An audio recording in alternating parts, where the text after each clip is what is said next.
Olá, pessoal! Oi, galera! A gente tá só com o microfone aqui, por isso que a gente vai ficar assim passando. Infelizmente o outro deu problema, mas é isso. Estamos começando mais um vídeo aqui no nosso canal.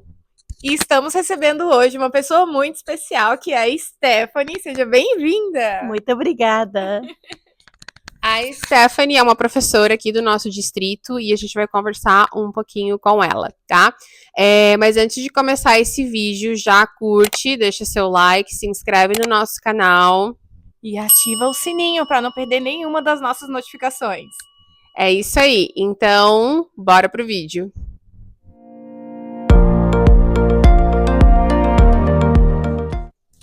Bom, então vamos começar o vídeo aqui com a Stephanie. Ela vai então se apresentar e falar um pouquinho mais sobre o background dela. Obrigada. Eu escrevi umas coisas, então vou olhar. Aí eu vou falar aqui com vocês também. Então, este é o meu 9º ano no ramo da educação. Então, nossa, tá fazendo quase 10 anos que eu tô sendo professora. Passa rápido. Muito. E eu comecei, na verdade, como professora de educação especial na primeira série. E foi através de um programa de bolsas em uma das primeiras escolas charter em Boston. E a escola se chama Neighborhood House Charter School. E ela fica lá em Dorchester. Agora, na verdade, tem duas, mas naquela época só tinha uma. Aí, depois disso, eu fui aceita no programa que se chama Associate Teacher Program. E nesse programa você aprende como ser professora. É um programa super rígida, mas você aprende bastante. Você tem uma mentora, você tem o seu time, e você trabalha com várias séries e alunos na escola inteira. Aí, nessa escola, que se chama Brook Charter School, e o local dele é lá em Boston, é Brook Rosendale, Brook Mattapan e Brook East Boston. Então, tem 3. Aí, durante o meu primeiro ano como um associate teacher, eu aprendi o que era para ser professora. Avaliar materiais, desenvolver, como é o comportamento na sala de aula, aprender como ser substituta com várias séries, vou falar Isso. Então, e lá eu aprendi muito, até que eu já dei aula de dança, arte e música, que foi super legal e super interessante. Aí, depois daquele ano, eu fui participar no programa de novo para aprender mais, mas no meio daquele ano, eu fui contratada para ser uma professora para ser co-teacher, porque teve uma professora que teve que sair para cuidar de um familiar. Então, eu fui co-professora metade do dia, aí eu continuei aprendendo como ser professora na outra parte do dia. Aí, durante esse ano letivo, eu ganhei o meu primeiro prêmio. Porque lá teve que chamou a gala no final do ano, que os professores podiam nominar uma professora que merecia um certo prêmio. Aí eu ganhei o meu primeiro, que o nome do prêmio chama Our Kids, que é os nossos filhos, e foi por ter tratado todas as crianças como se fossem seus filhos. Legal, parabéns. Obrigada. Aí, depois desse ano, eu ganhei a minha própria sala e eu fui professora da primeira série. E eu também fui. Desculpa, só estou olhando aqui. Eu fui uma representante na minha escola para todas as professoras. Aqui chama Teachers of Color. As professoras que vêm de várias culturas diferentes. Então, eu fui a representante da nossa escola. Aí eu fazia como chama? Like advocacy. Advocacia. Você advogava, né? Defendia assim, a causa, atuava pela causa, assim, né? Exatamente, para os professores que estavam na minha posição nesse programa de aprender como ser professora. Aí, neste ano, entramos no Covid, infelizmente. Aí eu aprendi como dar aula online. Aí eu ganhei meu segundo prêmio na festa daquele ano, que chama O Poder do Nosso Exemplo. para minha Nossa, posição legal! em falar sobre as coisas importantes para aquelas professores. Aí depois disso, eu fui para uma escola. Ah, não, a gente estava online. Aí depois disso, eu troquei para dar aula pro. Aqui é kindergarten. Uhum. E Jardim foi, de infância. e foi interessante dar aula online. Aí voltamos presencial e fazemos uma aula híbrido. Híbrido. Aí depois disso eu fui chamada para ser professora de ESL, que é inglês como a segunda língua. Ah, aí começou a minha jornada no ESL. Aí eu fazia ESL em Boston com kindergarten até a 8ª série.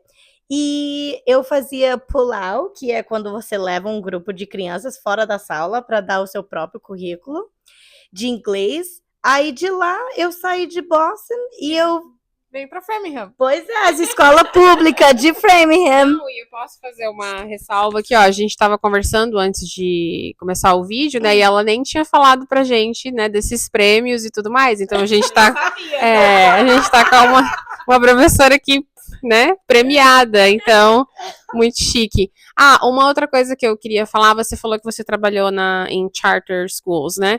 Só explicando para quem não sabe o que é uma charter school, é uma escola pública, porém ela é independente, né? Qual que é a diferença? Você podia explicar para nós? Sim, então, as escolas charter são escolas públicas, mas você entra numa loteria, como se fosse um sorteio. Aí você faz a matrícula para estar nessa lista, porque tem uma lista de espera por várias escolas em cada cidade que existe charter school. Aí, quando uma vaga abre, a sua criança pode estudar lá, e se você tiver mais filhos, eles podem estudar lá assim que o primeiro entra. Mas as escolas são diferentes porque Pois é, por que existe essa lista de espera? O que tem? Ela é uma escola melhor? Como é que é? as escolas podem escrever suas próprias regras. Então por isso que entendi. essa parte de independente, né? Então, são escolas públicas, mas não seguem as regras do Estado, mas podem mudar várias coisas. Posições de trabalho. Por exemplo, lá teve alguém próprio para lidar com comportamento. Alguém de ser a coordenadora de tudo que passa no escritório da escola. Tem posições que às vezes não existem nas escolas públicas. E geralmente, na história das escolas charter, o comportamento É melhor. é mais Rígido. rígido, tem consequências. Boa, assim, consequências realmente mais. Aí com isso é mais fácil para dar aula. Então Entendi. são conhecidos por ser melhores, entre aspas, porque você pode ensinar mais conteúdo, porque o comportamento é melhor.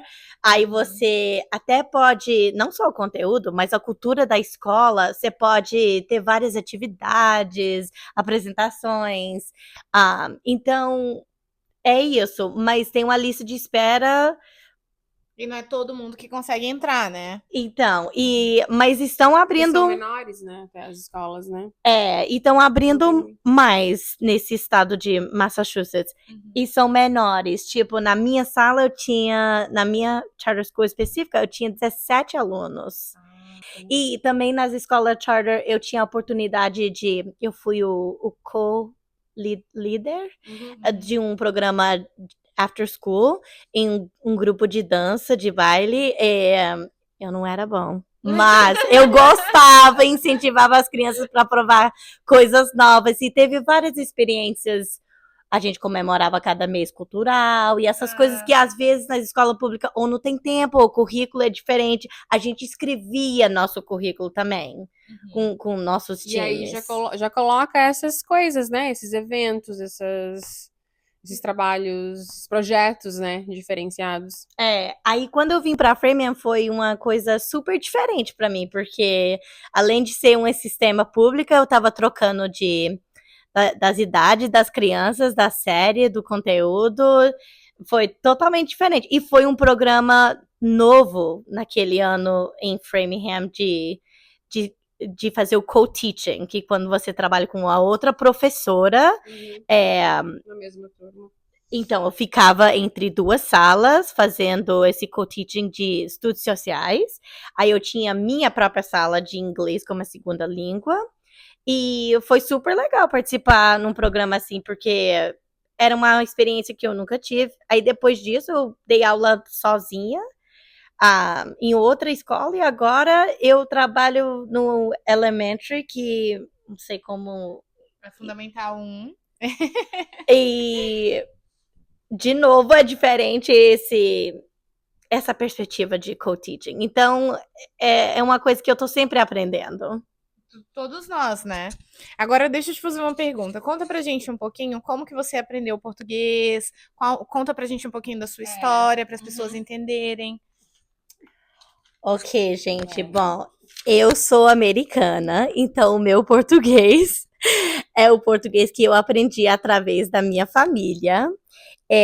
Meu pai sempre incutiu em nós a valor da nossa família desde o início, e foi uma grande razão porque a minha mãe queria aprender o português, porque a minha mãe é americana, e por causa dela, fomos lá no Brasil. Nossa vida inteira a gente já viajou para o Brasil várias vezes. A minha mãe sempre adorou a cultura do meu pai e ela nos orientou a chamá-los de mamãe e papai. Desde cedo. Isso. Que legal. Aí, quando eu tinha 2 anos, eu fui ao Brasil pela primeira vez. Com 2 aninhos. Aham. Então, dessa vez você nem lembra, né? Só as fotos, pelas fotos. Só eu e meu pai. E a minha avó paterna, que ela descansa em paz, infelizmente ela nos deixou uns 3 meses atrás, mas... Obrigada. Ela me disse que meu pai diria ela e o resto da família no Brasil para falar comigo em português até eu entender. Pode falar com ela até ela entender alguma coisa. Então, aí 4 anos depois disso, nós fomos em família com a minha mãe e o meu irmão. Aí ficamos lá por 6 meses. Aí eu e meu irmão... meu pai e meu irmão ficaram lá 8 meses. Aí nessa viagem a minha mãe aprendeu o português dela, com a família do meu pai, através de imersão total, um dicionário, esforço e muito amor. Então imagina uma experiência dessa. Tá. Então, assim,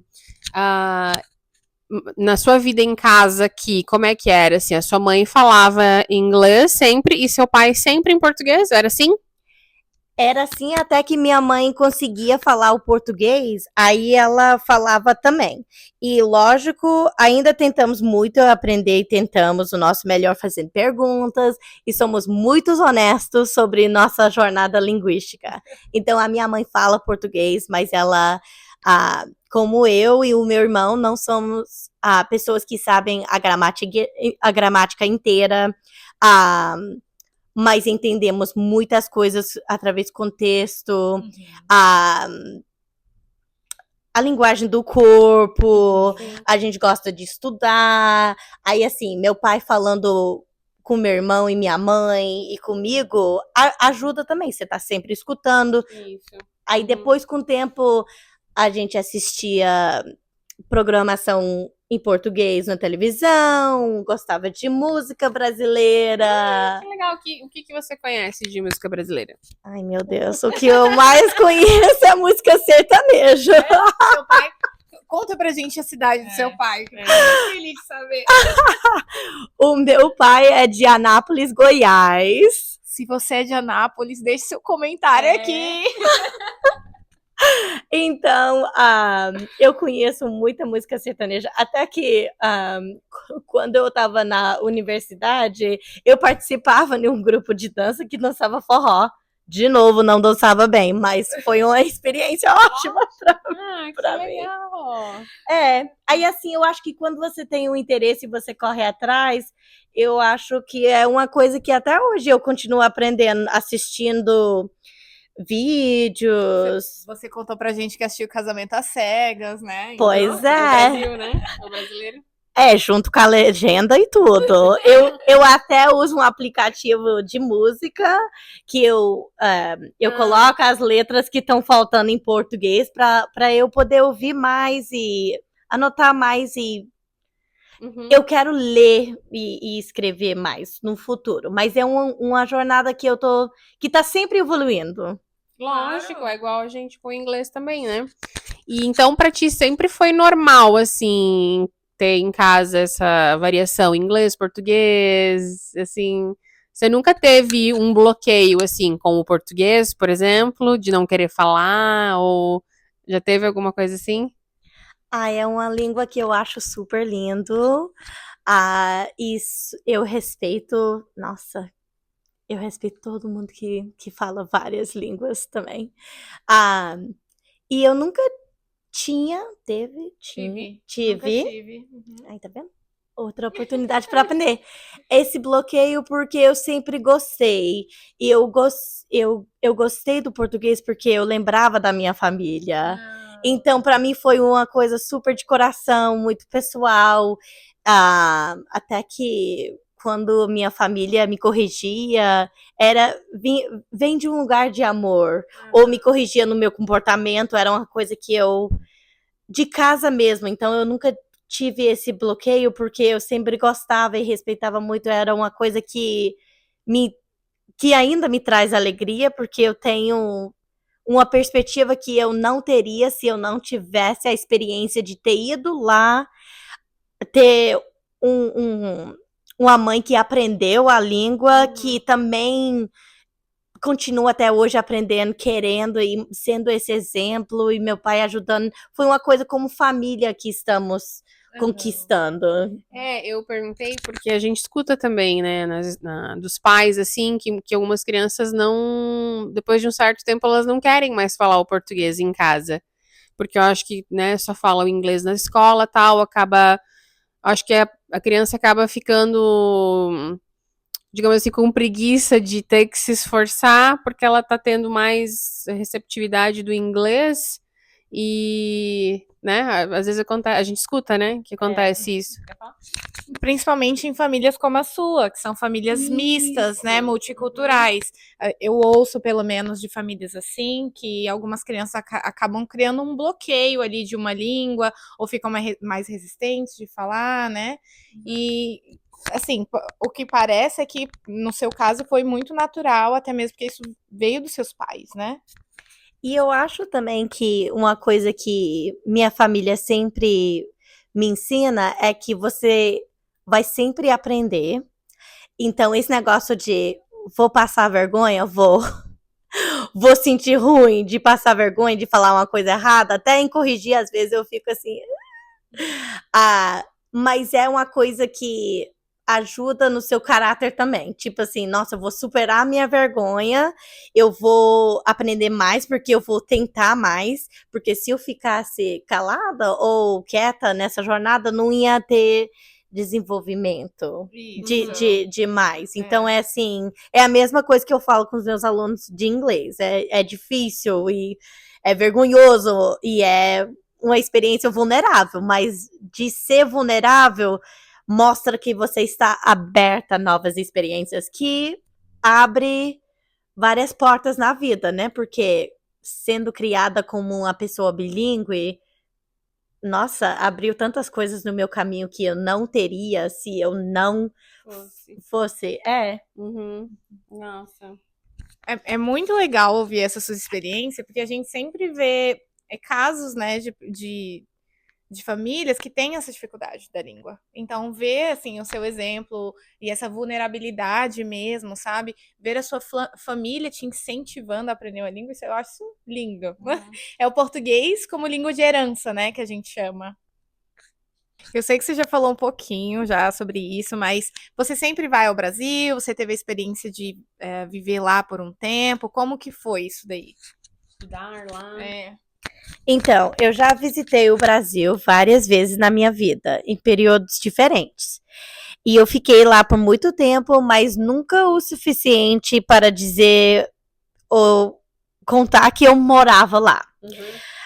Mas eu estudei lá 2 vezes na minha vida. E uma vez era em 1997, quando eu era bem pequena, e a próxima em 2001, quando eu tinha 9 anos. Ambas as experiências foram em escolas particulares, que aqui eu não tive a experiência de estudar, aqui nos Estados Unidos, numa escola particular. E próximas à casa da minha família. E eu estudei lá por cerca de 1 a 2 meses, cada vez. Então, quando eu era criança, era super divertido, porque era uma coisa diferente, e meus pais queriam que tivéssemos exposição a algo diferente. E também participei numa sala bilíngue em Jardim de Infância em Marlborough, aqui, quando minha professora era brasileira e falava em português a metade do dia, tanto em português como o inglês igual em Framingham. Só que, quando eu estudei no Brasil, quando eu tinha 9 anos, eu gostava muito, porque tudo pra mim foi super diferente. Era novidade, né? Tudo, assim, completamente... A minha sala tinha 4 alunos, então era super pequeno. A minha escola tinha uma piscina, teve aula de capoeira, então em vez de ter aula de educação física que temos aqui pelas crianças, era capoeira ou natação, que pra mim já era legal ter duas opções interessantes. E também eu estudava para metade do dia, em vez de fazer um dia. Sim. Então eu ia lá das 7 até meio-dia e a gente almoçava em casa com a família. Que, de novo, aqui a experiência não era assim. Aí eu gostei de usar uniforme, porque era escola particular. Eu gostei de estudar na mesma escola que minhas primas e meus primos e meu irmão. A gente dava abraço na professora, dava beijo. Deixa eu explicar isso aqui. Gente, aqui a gente evita ao máximo tocar nas crianças. A gente não tem tanto contato físico assim com as crianças. Claro que vez ou outra a gente dá um abraço e tal. Mas não é tão comum, principalmente das professoras americanas, né? Os pequenos na elementary, eles são bem chegados, assim, né? Eles querem abraçar muito, né? Então, na elementary ainda, eles sempre falam pra gente evitar, mas quando eles vêm abraçar a gente também, o que você vai fazer? Mas eu acredito que seja ainda, porque a gente ainda tá numa comunidade muito brasileira. Eu acho que, por exemplo, quando eu recebia crianças de fora, lá no Brasil, eu sempre sentia das crianças esse, né, era difícil, assim, quando ganhava um abraço de uma criança, era tipo, eu ganhei um abraço de fulano, porque não era tão comum. Como você vê isso, essa questão do contato, assim, como foi com a sua família? Eu acho que é uma coisa que já mudou tanto por causa da geração de hoje e o mundo de hoje. Porque naquela época, em 2001, ainda as coisas eram muito diferentes. Então, assim, hoje em dia, eu não sei se seria igual, mas eu sempre fui de abraçar, de dar beijo aqui no rosto. Eu sempre gostei de mostrar o meu carinho dessa forma, então para mim foi super legal. Agora, como eu dava aula para os pequenos antigamente lá em Boston e agora de novo aqui em Framingham, eu sempre gosto de mostrar esse carinho, mas eu sei que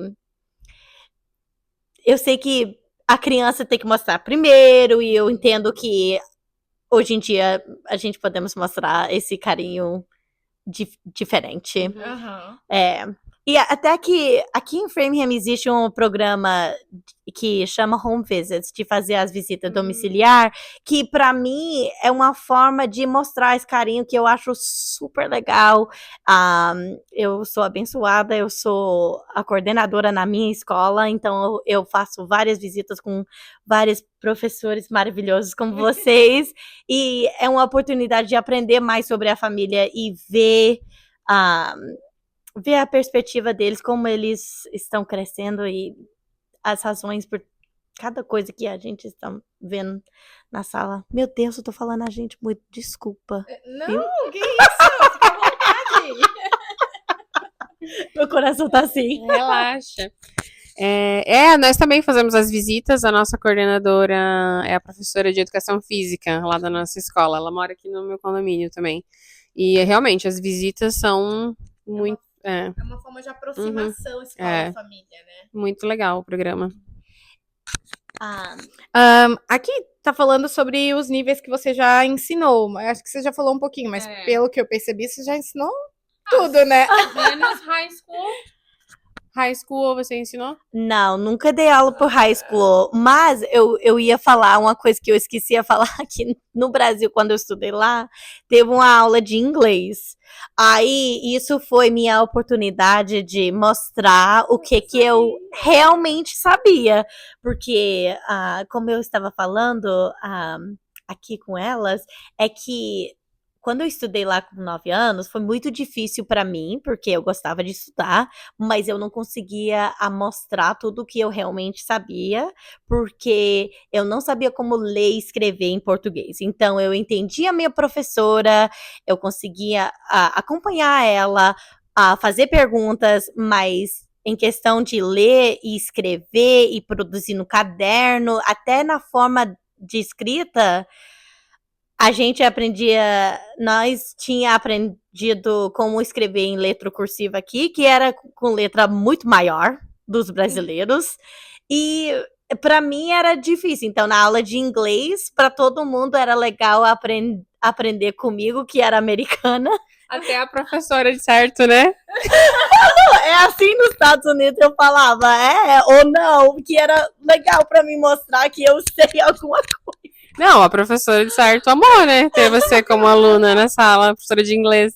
E também, eu tava falando que eu tava lá quando a tragédia de 11 de setembro tinha acontecido. Então, como americana, tal como minha mãe também, foi uma experiência única estar lá quando alguma coisa tão grave tinha acontecido aqui no nosso país nativo, né? Nosso país materno. E, assim, você só vive aprendendo, porque estudamos depois que isso já tinha acontecido. E foi muito pouco tempo, mas eu acredito que foi uma experiência que eu até hoje uso com os meus alunos, porque é difícil ser vulnerável e dar confiança, mesmo sendo profissional, né? Os professores estão aí para ajudar. É difícil mostrar que você, às vezes, precisa de ajuda em frente dos outros também. Mostrar erros é difícil. Acho que quando as pessoas estão aprendendo inglês, quando a gente está aprendendo inglês, a gente tem muito medo de errar e ser julgado. Eu ainda tenho esse medo. Então eu entendo como você se sentiu lá, né? E eu acho que, assim, eu não sei em geral, não posso falar sobre toda a cultura brasileira, mas a minha experiência sempre foi que a cultura brasileira é mais direto em certas coisas. Então, para mim, isso ajuda em falar sobre o que eu precisar de ajuda, porque eu vou receber essa ajuda porque eu tô sendo super direta. Sim. Você tá mostrando que você precisa da ajuda, né? Você acha que os brasileiros são mais diretos nessa questão de pedir ajuda? Não, em geral, eu acho. Porque eu já acho que não. Eu já acho que eu acho que os brasileiros são muito de ficar assim. Rodeando. Isso, eu esqueci, tem uma outra palavra também. Não ir direto ao ponto. Ficar. Entendi o que você quis dizer. Isso, né? E nunca realmente falar assim, não. Daí, quero, não quero. Isso, né? quero, não quero. E aqui eu já acho que os americanos são mais assim. Diretos nesse ponto. Então talvez são os brasileiros que eu conheço. talvez é isso. Claro, a gente sempre fala da nossa experiência, né? A gente não sabe o que tá acontecendo em todos os lugares. Não dá para generalizar tudo, né? Aqui você trabalha no programa de ESL para adultos, né? Conta pra gente um pouquinho da experiência. Sim, então o programa aqui chama Framingham Adult ESL Plus. Então, eu comecei no programa online, que foi interessante. E agora eu comecei presencial em Framingham e agora trabalho em Milford através do mesmo programa, presencial, o mesmo nível 2, mas é um programa enorme que existe aqui na comunidade de Metro West e você é um sorteio, é uma loteria, você faz a matrícula, você já sabe naquele dia se você foi sorteado ou não. E tem uma lista de espera também, mas é super... Nossa, é um programa que só traz alegria e oportunidades. E para ver, assim, como americana, para ver a vontade de tantas pessoas aprender o inglês, que é minha primeira língua. Aqui tem uma frase que fala assim, take for granted. Não sei o que seria essa. Essa frase, essa expressão é bem difícil de traduzir para o português, mas é como assim, a gente tem isso como uma garantia, né? Uma coisa. A gente não valoriza. Acho que é isso. Eu acho que é isso. É mais ou menos por aí. De você não valorizar aquilo que você tem naquele momento, né? Porque você, tipo assim, não é que você não valoriza, mas naquele momento você esquece, porque assim, eu aprendi, lógico, morando aqui, sendo daqui, e é uma coisa que eu uso todo dia e você esquece que nem todo mundo tem Esse essa privilégio. Aí você vê essa vontade, nossa, o coração só acelera, porque é tanta vontade, as pessoas são tão, até chora de ser sorteado. Esse é meu quarto, eu acabei de concluir o quarto semestre, que eu tô ensinando por eles, esse programa, e é toda a turma feliz de tentar aprender o que eles precisam pro trabalho deles, a vida, a família, amor, assim, é uma coisa que realmente não só dá valor para a língua que você fala, ou a cultura, mas é assim, uma forma de ver a vida. Eu não sei. Nossa, eu super concordo. Quando eu comecei a aprender inglês, eu comecei a perceber que existia um mundo muito maior do que aquele mundo que eu vivia. E eu falo que isso me abriu os olhos, assim. Eu comecei a ver o mundo de uma outra forma, né? E me arriscar em coisas diferentes e aprender coisas diferentes, sabe? Então, realmente, essa questão de você saber uma segunda língua, eu concordo. Te abre, assim, uma gama de oportunidades e um mundo que você não conhecia, né? Eu só deixando claro também, existe essa loteria, porque o curso é gratuito, né? Então as vagas são limitadas e tem muitas pessoas, né? Que querem entrar para o curso, então por isso que tem que ser feita a loteria, só para vocês, né, entenderem o contexto. As vagas estão. Eles vão sortear agora em janeiro, então se você é daqui de Framingham e da região aqui, Milford, né, e tem algumas outras cidades vizinhas, você pode participar da loteria. É só se inscrever, sim, não tem nenhum... Parece que alguns você tem que ir presencial. Parece que alguns sorteios você tem que ir presencial. Eu coloquei isso no nosso perfil do Instagram, mas eu posso pegar a imagem e repostar, porque eles publicaram hoje na página. Eu vi que tu repostou. Stephanie, qual conselho você daria para alguém que quer vir trabalhar aqui nos Estados Unidos como professor? Eu sei que você não tem essa experiência, né, de ser professora lá no Brasil, mas, né, de repente, alguma coisa, assim, pela sua experiência aqui, você pode dar esse conselho, né, assim, não digo conselho, né, mas dicas, sei lá. Assim, para qualquer pessoa que gostaria de trabalhar aqui mesmo, não só como professor, eu acho que seria que viesse com a mente e um coração abertos. E eu falo isso porque eu já viajei fora do país, mas nunca para trabalhar e para morar, e eu acho que é uma experiência única, que vai ser o que for você que vai aproveitar as oportunidades, qual é o caminho que você quer.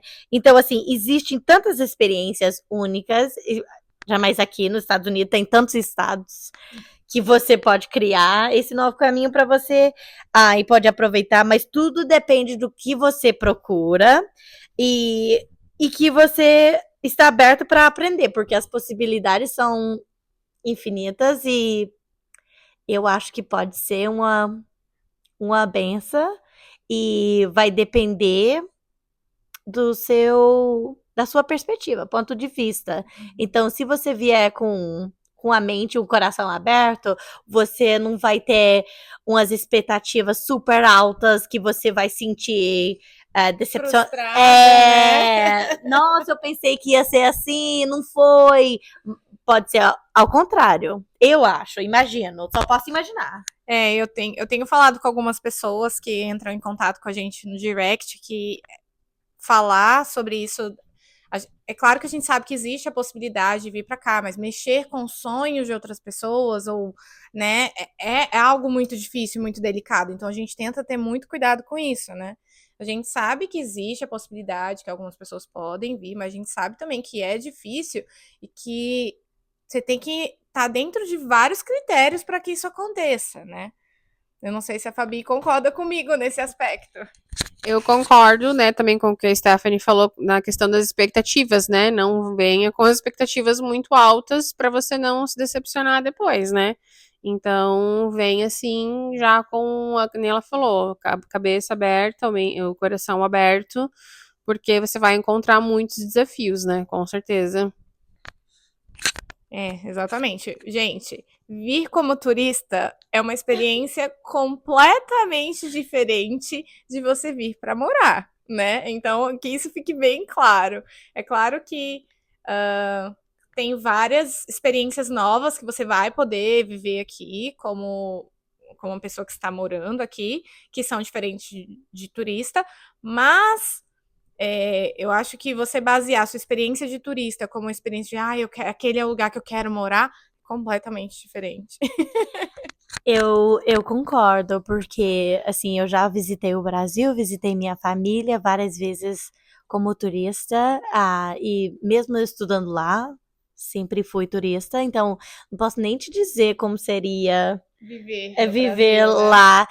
Mas eu sei que para minha mãe também, que foi daqui para lá, foi tanta coisa que ela aprendeu que ela encontrou vários desafios, como você tinha falado, e se você está aberto, você pode aprender muito mais sobre o que você gosta ou não, porque realmente não é só um lugar novo, é uma cultura nova, é um emprego novo, um lugar novo de morar, sua vida vai ser outra vida, então você já vai poder dizer que você viveu várias vidas, porque você criou uma nova experiência.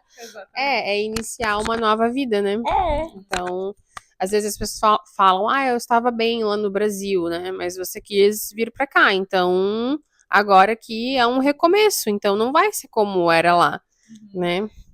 Enfim. Mas eu acho que é isso então, né?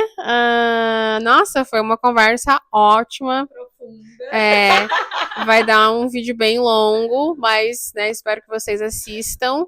E muito obrigada, Stephanie, né, por ter vindo até aqui, né? Ela veio até aqui à minha casa pra gente gravar, bater esse papo. E foi muito legal mesmo. A gente tá muito feliz e agradecida. Muito obrigada por essa abertura, por receber a gente tão bem, assim, por acompanhar o nosso canal, né? Ela é uma pessoa que tem acompanhado muito a gente nas redes sociais, então a gente fica muito feliz de ter, assim, essa experiência de dividir esse espaço que a gente coloca para o Oficinozeua, mas que é um espaço meu e da Fabi, que a gente quer trazer outras pessoas, tá bom? Então, se você mora aqui na região, se você tem interesse de aparecer, de fazer um vídeo aqui conosco, entre em contato, escreve aqui nos comentários, fala com a gente no direct, porque a gente tem essa abertura e a gente quer trazer esse momento especial para dividir com vocês. Essa conversa, assim, né, bem informal, né, uma conversa bem gostosa. Eu que quero agradecer a vocês, porque eu fui super animada de ter a oportunidade de falar com vocês e de acompanhar a sua jornada aqui. E eu tava falando com elas quando eu cheguei aqui, que para mim, de novo, é uma coisa que traz alegria para mim, que é uma coisa que eu vou pro meu trabalho todo dia, eu tento me animar mudar o mundo e essas coisas, mas ver pessoas de outros lugares vindo para cá traz uma nova ponto de vista que eu posso agradecer e que é uma benção para mim também e ter outras oportunidades de colaborar, ajudar a nossa comunidade, fazer amizades, para mim é super incrível. Então, eu que tô agradecida a vocês. Então é isso, pessoal. Muito obrigada por ter ficado até aqui. Se você ficou até o final. Não esquece de deixar o seu like, deixar o seu comentário, tá bom? Um beijo. Um beijão e até o próximo vídeo. Tchau!